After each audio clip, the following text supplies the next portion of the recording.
When you think of cartoon moms, your mind probably goes to the greats, like DeeDee Pickles or Marge Simpson. But where there's a great mom, there's usually one on the opposite end of the spectrum. In this video, we're going to be taking a look at some of the most incompetent and worst moms in all of animation. Be sure to stick around because some of these moms are so bad that one of them tried to murder her own child. First up, let's check out the neglectful mother that resulted in a man being set on taking over the tri-state area. That's right, I'm talking about Mama Doofenshmirtz. In Phineas and Ferb, Heinz Doofenshmirtz is an absolute gem and one of the funniest characters in all of Disney TV. But as the series goes on, fans get a good look at his horrible upbringing to see what made him such an incompetent villain. Well, it turned out to be his incompetent mother and her lack of interest in him that set Doof's heart on tri-state area domination. I mean, Mrs. Doofenshmirtz was so neglectful that she didn't even show up to her own son's birth. Don't ask me how that's possible, but according to the show, that's what happened. Not to mention that, according to Doof, she was even coddling his younger brother Roger while completely ignoring Doof. She never even gave her son a birthday party. He had to throw his own party. Could you just imagine? Doofenshmirtz was so neglected by his mother that, at one point, he abandoned his family only to be raised by ocelots. Mrs. Doofenshmirtz didn't really care though, because she still had Roger. In fact, when Doof returned home, instead of welcoming him back, they forced him to become the family's garden gnome. Heinz's mom was both degrading and neglectful, which certainly puts her in the running for the worst mother in all of animation. Next up, when talking about incompetent cartoon moms, it's hard not to look at Lois Griffin, one of the more emotionally cruel moms on TV. When it comes to Family Guy, Meg Griffin has been on the receiving end of the family's snarky comments, mean remarks, and even physical abuse for years. But one person you'd expect to have Meg's back would be her own mother. That's not the case though. Instead, Lois takes almost every chance she can in the series to use her words to cut Meg into pieces. Not only does she constantly belittle her daughter and remind her of every insecurity that she already has about herself, but there's even a point in the show where Lois made out with Meg's boyfriend. That's right, in one fell swoop, Lois became a horrible mother and a cheating wife. Now, I get it, that's the humor of Family Guy. Every character is supposed to be pretty awful. But that doesn't give Lois an out as a mother. To make things worse, when Lois wasn't downright awful to Meg, she often neglected her family while putting her own needs and happiness first. Not that there's anything wrong with taking care of yourself, but Lois constantly neglected her children. She didn't even notice when Stewie had a life-threatening head injury. And when she finally noticed it, Lois not only believed that she had caused it, she came up with a plan to cover up the wound so no one would know.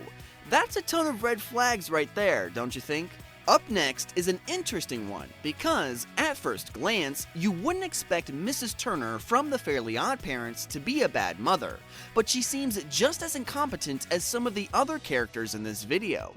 What makes Mrs. Turner so bad, though, is the fact that she constantly acted less intelligent than she was as a way to dismiss her responsibilities as a parent. For instance, one of the biggest reveals of Timmy's mom's backstory was learning that she worked for the CIA before her son was born. Not only that, but she was also a double agent who worked as a Russian spy.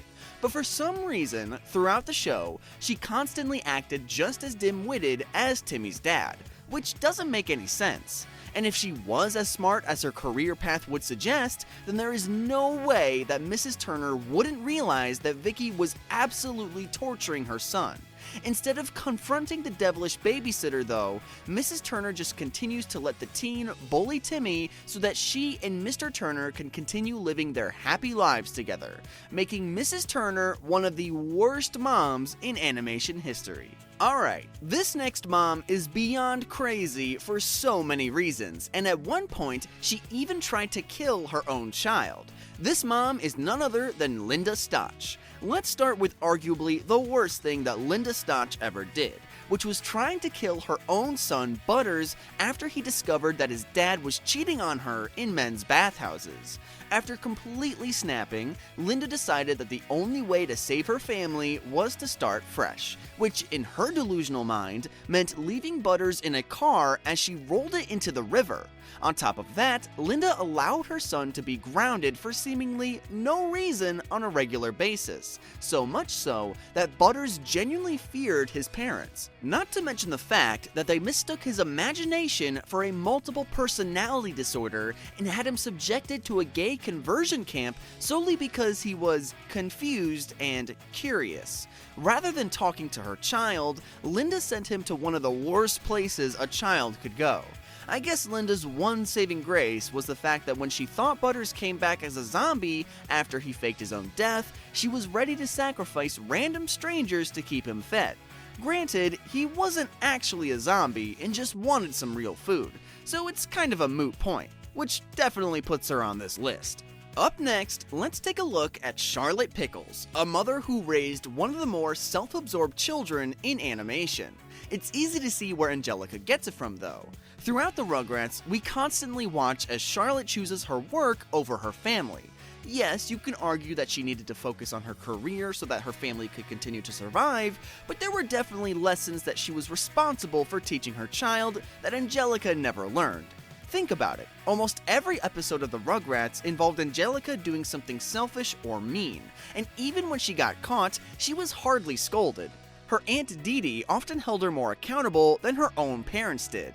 When it came to Charlotte though, she was more of a throw money at the problem, that'll fix it kind of person.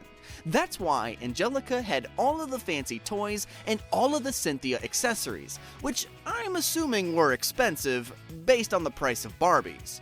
Now, does this level of neglect make her the worst parent in the world? Absolutely not, but she could definitely learn a thing or two from the other parents in the show.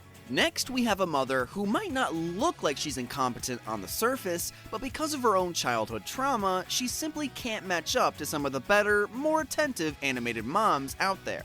We're talking about Beth Smith from Rick and Morty. For starters, Beth clearly showed that she had unresolved issues caused by the way her own father raised her, or I guess, didn't raise her in this case. Rick was never really around when Beth was a child, so now that he's back in her life, she basically lets her father get away with anything, even if it could potentially destroy her own family. This is also why she lets Morty, her own son, go off on crazy, dangerous, and sometimes universe-altering adventures with his grandfather. All in all, Beth was terrified of Rick leaving her again, so she's basically prepared to put the life that she built for herself in jeopardy, and that included the lives of her children. Not to mention, in the episode Morty's Mind Blowers, Beth was given the option to save Morty's life or to save Summer's life, and without even thinking about it, she chose Summer. She was ready to give up her son's life without any question or hesitation at all? I'm sorry, but that's not gonna win her Mother of the Year. Alright, this next mom is arguably one of the worst, most neglectful parents in all of animation because of her heavily implied substance abuse problem and seemingly lack of interest in her child.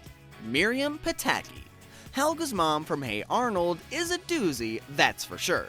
While both of Helga's parents were downright terrible, her relationship with her mom was just plain sad.